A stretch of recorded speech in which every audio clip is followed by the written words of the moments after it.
Some might say that I'm not appreciated in my time.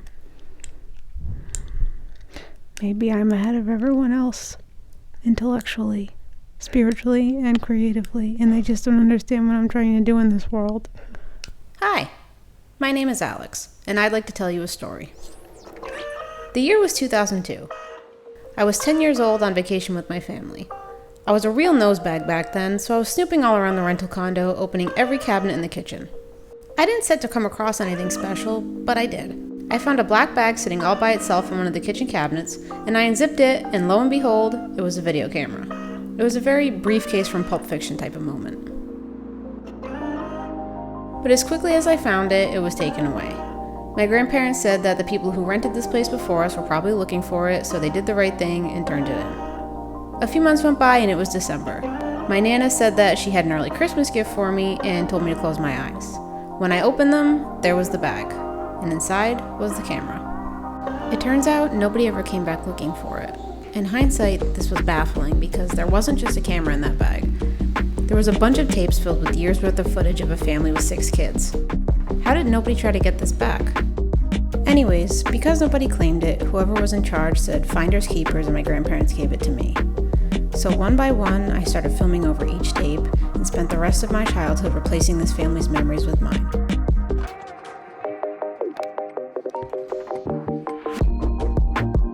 I was a really creative kid, and this camera gave me a new outlet. Not only did I film everything, but I was also now able to take whatever idea was in my head and display it on a screen. Videotaping very quickly became my thing. By the time I was in high school, technology had made some incredible strides, and I didn't have to lug around that black bag and all those tapes anymore. I had a memory card now, and the incredibly untouchable power of Windows Movie Maker 2.0. So one day during my junior year, my friends Sam and Emily and I were making plans to hang out. What the fuck, Sam? It was raining that day, so I told them we could just go to my house after school. Let's make a dance video.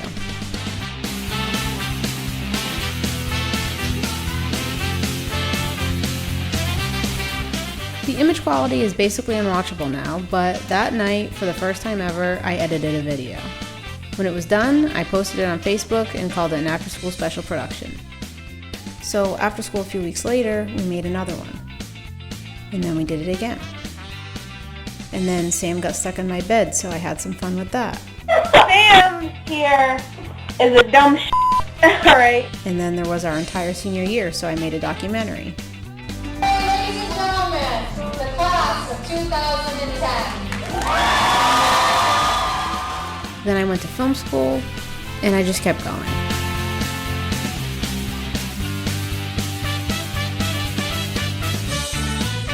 After I graduated college, I dropped the special and registered After School Productions as an LLC. I got a couple jobs filming stuff, and then I got into a grad school program in New York, which I didn't end up going to because my dad convinced me to stay home. At the time, I was really scared to be full of regret for pulling the plug on that opportunity, but because I didn't go to grad school, I got a job at this startup, and I ended up marrying the woman who hired me. So it all worked out.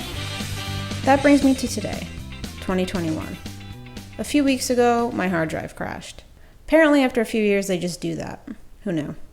I'm going to make a long story short here and just tell you that despite my most neurotic efforts to back up every video and photo I've ever taken, when my hard drive crashed, I lost 4 months worth of footage.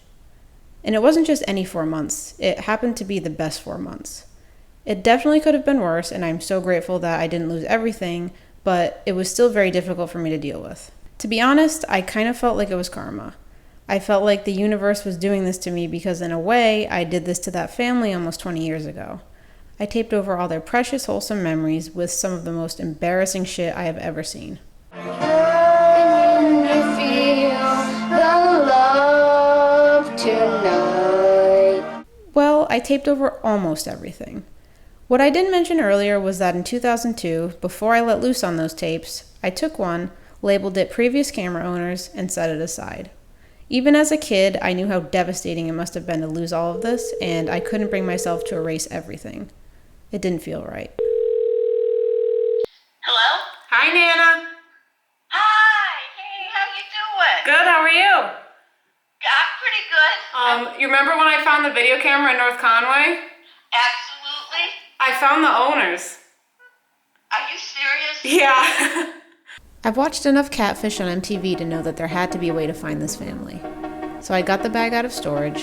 What mission do we have to find? Okay, I need you to go in the basement and find a black bag. This door? That's the one. Yeah. Watched back all 2 hours of the tape that I had set aside almost 20 years earlier, and notated every clue that came up to help me narrow down who these people were, or rather who they are now.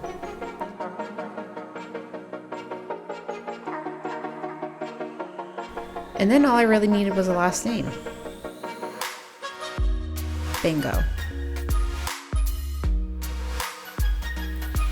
So I have names to go off of now. So I'm going to first try the only social media that I have, which is Instagram. I feel like we got 6 kids to work with. Some of them should be able to be found on there.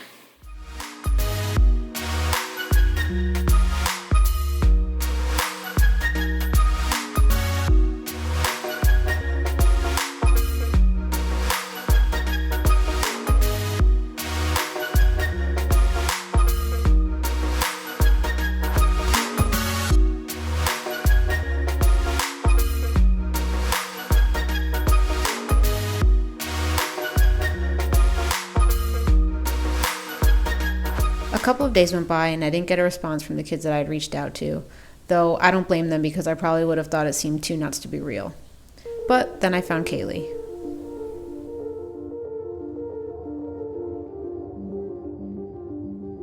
I told her the whole story. Hi, Kaylee. And then she told her family.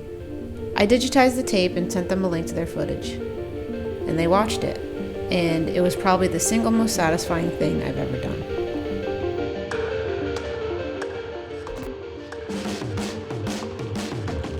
I have thought about this family so many times over the past 2 decades. And I've known for a while that at some point in my life, I was going to try to find them. I think I knew I wanted to try to find them as soon as I put that tape aside, back when the resources I eventually used to track them down didn't even exist yet. I mostly wanted to give them their memories back, but I also really wanted to tell them this story and help people realize that something's never really lost if someone else finds it.